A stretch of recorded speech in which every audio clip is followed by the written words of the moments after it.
নমস্কার, কেমন আছেন সবাই? আমরা ভালো আছি। জানেন তো, আমরা মামাতো পিস্তুতো ভাই বোনেরা মিলে অনেক দিন ধরে প্ল্যান করছি যে কোথাও একটা ঘুরতে যাব, কিন্তু ঠিক সময় অ্যাডজাস্ট করে সবাই সাথে তাল মিলিয়ে ব্যাপারটা করে উঠতে পারছিলাম না। ট্যুর প্ল্যানটা আমার মামাতো দাদাই করেছে। প্রথমে বলেছিল যে আমরা ঝাড়গ্রাম বেড়াতে যাব, কিন্তু ঝাড়গ্রামে ঠিক মনের মতন হোটেলটা পাওয়া গেল না, তাই ঝাড়গ্রামটা ক্যান্সেলই হয়ে গেল। আমি না কোনো দিনও ঝাড়গ্রাম যাইনি। আমার ইচ্ছে ছিল ঝাড়গ্রামটা যাব, কিন্তু গিয়ে তো আর পথে থাকতে পারবো না। একটা ভালো হোটেল তো লাগবেই বলুন, কিন্তু ভালো হোটেল যদি না পাই তাহলে ঝাড়গ্রামে গিয়ে করবোটা কি? তাই অবশেষে বাঙালির দীপুদা চলে আসলাম মন্দারমণি। মন্দারমণিতে এসে প্রথমে তো হোটেল পাচ্ছি না, কারণ আমরা এসেছিলাম দোলের সময়। দোলের সময় তো মন্দারমণির সব হোটেল প্রায় বুক থাকে, কিন্তু এই যে হোটেলটায় উঠেছি এটা আমার মামাতো দাদা এক চেনাশোনার হোটেল। দেখুন, হোটেলটা খুব সুন্দর, আমার তো ভীষণ পছন্দ হয়েছে হোটেলটা।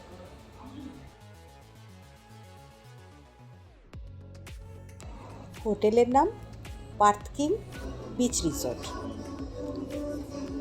হোটেলটা খুব পরিষ্কার পরিচ্ছন্ন এবং রুমগুলোও বেশ বড় বড়।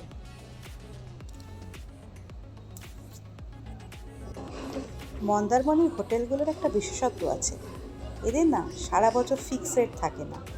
যখন সিজন টাইম তখন এরা বেশি দাম নিয়ে নেয়, বা যখন অফ সিজন চলে তখন আবার একটু রেটটা রিজনেবল থাকে।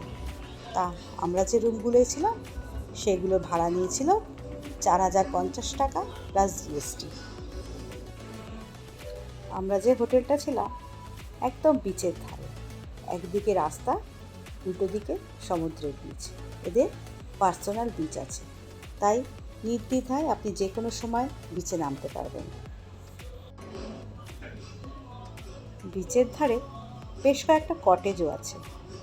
কটেজগুলো খুব সুন্দর, তবে আমরা যে রুমগুলোর মধ্যে ছিলাম তার তুলনায় কটেজের রুমগুলো একটু ছোট বলেই আমার মনে হলো। একটা সুন্দর লনও আছে, লনটা পুরোটা সবুজ গালিচায় মোড়া। গ্রুপে আসলে মন্দারমণি থাকতে খুব ভালো লাগে, কিন্তু একা একা আসলে বা কাপলরা আসলে একটু অসুবিধা হয়, কারণ সেরকম ঘোরারও কোনো জায়গা নেই, দোকান বাজারও প্রায় নেই বললেই চলে আমরা যে দিকটায় ছিলাম।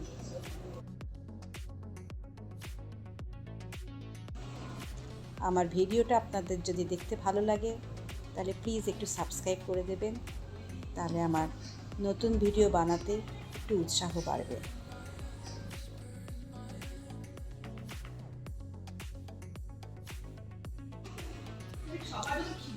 গধূলিবেলায় চলে আসলাম একদম বিচে। বিচটা ফাঁকা, প্রায় সন্ধে হব। সামনে দেখুন একটা ফ্যামিলি এসছে দুটো বাচ্চা নিয়ে। বাচ্চারা একটু সমুদ্রের জল বালি নিয়ে তো খেলতে ভালোই বাসে। আমারও খুব ভাল লাগে সমুদ্রে আসতে। প্রতি বছরই একবার দুবার করে তো হয়েই যায়, এবছর 4বার এই নিয়ে।